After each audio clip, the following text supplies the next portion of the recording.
Olá pessoal, tudo bem? Estamos hoje na aula de salgadinhos assados. Nós vamos iniciar hoje com esfirra, mas eu tenho muita técnica para passar, então fica aí, senta aí até o último momento, o último minuto, que tem bastante coisa, ok? Então agora vamos iniciar porque eu tenho muita coisa para passar, então vem comigo para a receita. Para a receita de hoje nós vamos utilizar meio quilo de farinha de trigo, um ovo, 240 ml de água ou uma xícara de água, 30 gramas de leite em pó, 20 gramas de açúcar refinado, 50 gramas de margarina ou manteiga, 10 gramas de sal e 10 gramas de fermento seco instantâneo. Para o recheio, eu tenho aqui 500 gramas de carne moída, carne de primeira, essa carne aqui é patinho, cheiro verde a gosto. Esta é uma pasta feita com 3 tomates e uma cebola e meia, e eu vou deixar aqui na descrição do vídeo como fazer essa pasta. Nós já fizemos ela nos salgados anteriores. Suco de um limão e meio, pimenta, esse aqui é um molhinho de pimenta, é opcional, uma colher de sopa, 2 sachêzinhos de tempero para carne, aquele sachê vermelho. Aqui eu tenho um tempero, uma colher de sopa de chimichurri, ou pode ser pimenta do reino ou cominho, aí é a gosto, tá pessoal? E aqui também eu vou deixar o sal para correção, mas aqui eu tenho 10 gramas de sal ou uma colher de chá de sal. Vamos iniciar pelo recheio. Então eu tenho aqui a carne moída. Eu preciso fazer um processo que depois eu vou falar melhor sobre esse processo. Então carne moída, tenho aqui o suco de limão, nós vamos colocar. Vamos colocar também o nosso tempero, né? A pimenta para dar sabor. Isso é a gosto também, tá pessoal? Aqui então o nosso temperinho para a carne. Nós vamos mexer tudo isso daqui e depois eu adiciono a nossa pasta de tomate com cebola. E agora a nossa pasta.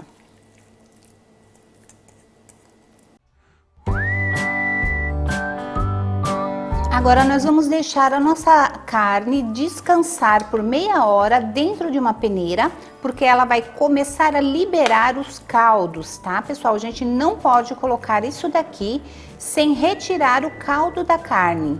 E eu já vou explicar o porquê. Então meia hora ela vai descansar para começar a liberar os caldos. Bom pessoal, agora meia hora depois nós vamos ajudar essa carne apertando ela para que ela fique bem sequinha. Olha aqui embaixo o tanto de caldo que já está saindo. Então nós precisamos tirar mais. O quanto nós conseguirmos tirar, melhor vai ficar para o recheio.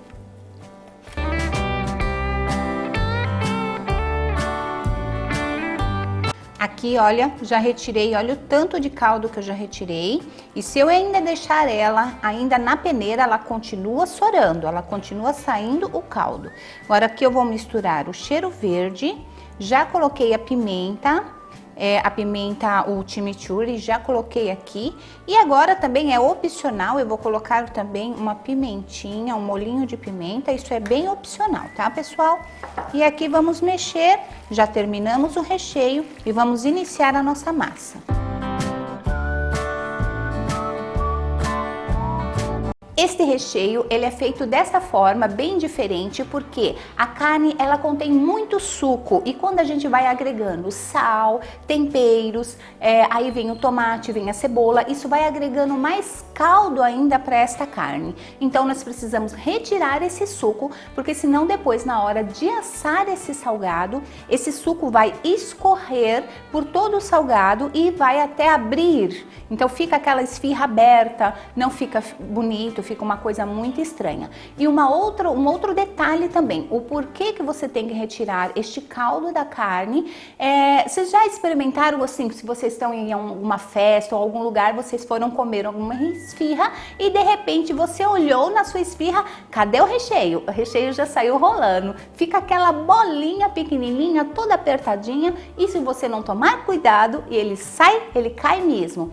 O que que acontece? Por que que ele ficou bem, só aquela bolinha bem certinha e ele não fica assim, aquele recheio soltinho? Justamente porque não foi retirado o suco da carne. Então nós precisamos fazer esse processo, espremer bem, para que quando você for comer a sua esfirra, você vai olhar dentro dela e a sua carne vai estar bem soltinha, ok?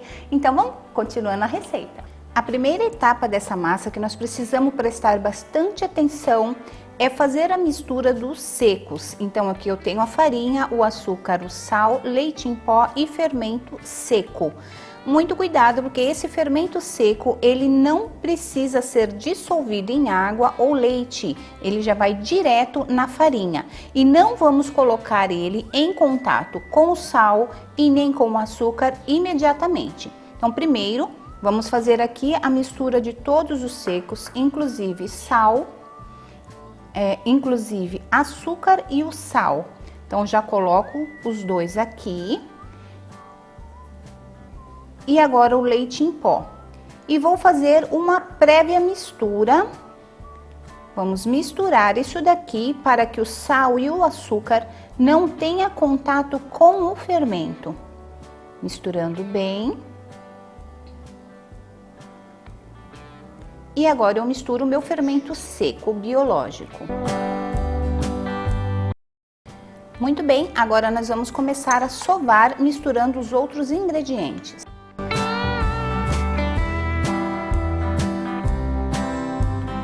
Manteiga ou margarina, ovo e a metade da água gelada. Não vamos colocar tudo no primeiro momento.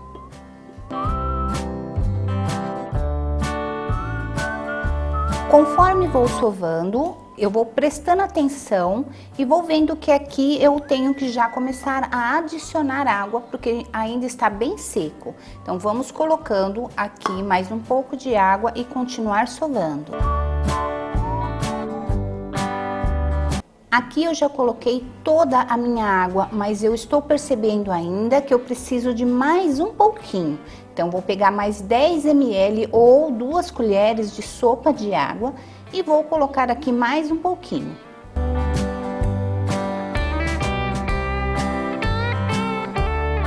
Aqui nós precisamos sovar muito bem essa massa, ela precisa criar uma rede de glúten muito boa. A gente vai sovar bastante e, ao contrário do que muita gente pensa, nós precisamos sovar com água e não com farinha. Ela precisa estar uma massa bem úmida e bem macia. Então, continuar sovando.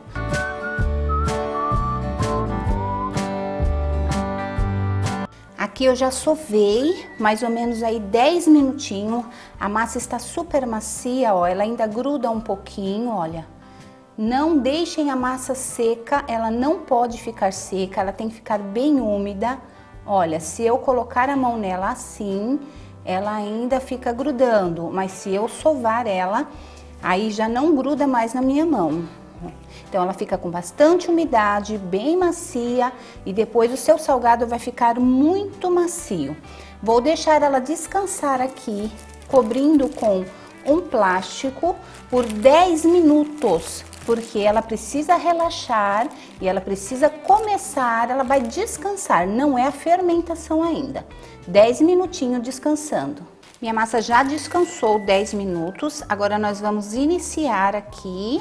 Eu preciso, como a gente quer uma coisa padronizada, então eu vou pesar a minha massa. Olha que massa linda, bem macia. E aqui eu venho com o meu cortador, pesando na minha balança, porque é importante ter uma balança 20 gramas. Então olha que deu 20 gramas certinho. Vou deixando ela aqui, daqui a pouco eu começo a bolear. Então vamos lá, e eu vou pesando 20 gramas. Quem não tem balança vai ter que iniciar tentando pegar o tamanho correto da massa. É um pouquinho difícil no início, mas eu aconselho vocês a comprarem uma balança. Massas já cortadas e pesadas, agora eu preciso fazer um boleamento. Então, olha, vamos lá, para quem ainda não consegue fazer um bom boleamento, eu vou explicar depois várias técnicas. Vou colocar aqui a minha mão em conchinha, vou envolver a minha massa e fazer um movimento circular. Isso vai fazer com que a massa crie uma capa de proteção aqui, fazendo com que ela fique bem redondinha e que cresça para cima. Então, já fiz aqui, vou colocando na lateral, deixando. Vou continuar fazendo aqui, olha, um movimento circular para que eu consiga fazer bem redondinha a minha massa. Para quem não tem prática e não consegue fazer isso, vai fazendo assim, ó, vai abrindo a massa e vai fazendo como se fosse uma trouxinha aqui embaixo, olha. Faz a trouxinha, certo? E deixando a parte aqui de cima mais boleada. E essa parte que ficou mais feinha fica para baixo. Pronto, nossas massas já estão enroladas. Eu vou deixar ela descansar com um plástico em cima por mais 10 minutinhos para poder começar a modelar as esfirras. Muito bem, 10 minutos depois de descanso. Por que que eu deixo esse descanso? Porque quando eu vou fazer assim, olha, que eu abro a minha massa ela continua aberta, ela não vai encolher. Então é muito importante o descanso. Se eu fizer imediatamente, já for abrir a massinha, ela começa a encolher. Agora eu vou colocar o recheio no centro e vamos fechar, primeira coisa aqui, ó, puxando o centro. Então eu fecho aqui, aperto bem para que ela não abra depois. Agora eu vou fechar para uma lateral. Olha, eu vou deixar aqui, fechei aqui em uma única lateral, ficou essa aberta. E agora eu pego aqui e faço assim, fecho de uma vez, fazendo aqui como se fosse um T. Aperto bem, não pode ficar aberto. E agora eu vou colocar na forma. Agora eu coloco aqui na forma, nesse sentido, olha, um para baixo e o outro assim no sentido contrário. Então vou colocando certinho, quando eu colocar esse bico para baixo, o outro é no sentido contrário. Já enrolamos as esfirras, agora elas precisam entrar na fermentação. Todos os outros que nós deixamos foram descanso. Agora ela precisa fermentar por mais ou menos 20 minutos. Vai depender da temperatura de cada local. Então, mais ou menos 20 minutos fermentando. Depois nós vamos passar as gemas, um ovo inteiro e 2 gemas, nós vamos bater e passar nas esfirras. Levar para assar a 200 graus, de 200 a 220 graus, ok? Meu forno já está pré-aquecido a 220 graus. Agora eu vou assar ela até que ela fique bem coradinha. Muito cuidado, ela não pode corar muito. Sempre olhar embaixo da esfirra para que ela não fique dura e ressecada. Então vamos lá?